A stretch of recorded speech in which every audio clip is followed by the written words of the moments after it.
Ներքին կառավարության, անկառավարության ճգնաժամը հասել է գագաթնակետին։ Սեպտեմբերի 24-ից հետո տեսեք քանի սպանություն կա, երկուսը Մերձավանում, հետո Արաքսգյուղում, հետո Կապանում,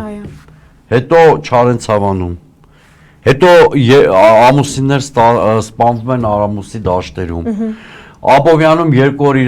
շարունակ իրար հետևից կրակոցներ, շատ մեծ լարվածություն է դատելով մամուլի հրապարակումներից պահպանվում Մերձավանում, սա ինչի մասին է խոսում։ Սա խոսում է այն մասին, որ պետական համակարգը կոլապսի մեջ է, չի աշխատում։ Ներքին անկառավարության ճգնաժամը դառնում ազգային անվտանգության սպառնալիք։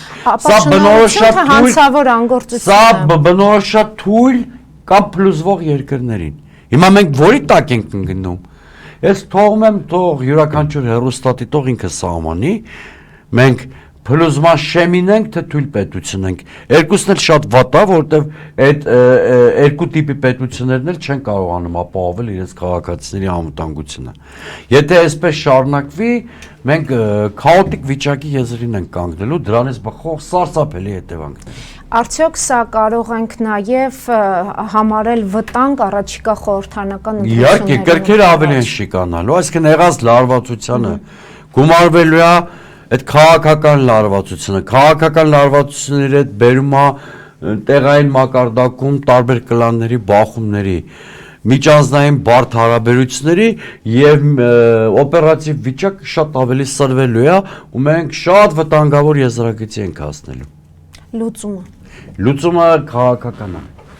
Քաղաքական լուծումներ է պետք գտնել։ Այս իշխանությունը արդյունավետ համակարգեր չի կարողանում ստեղծել։ Ընդհակառակը այս իշխանության միակ ճակերտավոր ձեռքբերումը պետական համակարգի փլուզումն է եւ այդ դրանով Նիկոլ Փաշինյանի հեղինակած այսպես կոչված 4-րդ հանրապետությունը տարբերվում 3-րդ հանրապետությունից։ 3-րդ հանրապետությունը լավ կամ վատ ուներ պետական աշխատող համակարգ, որ այն արդյունավետությամբ չէր աշխատում,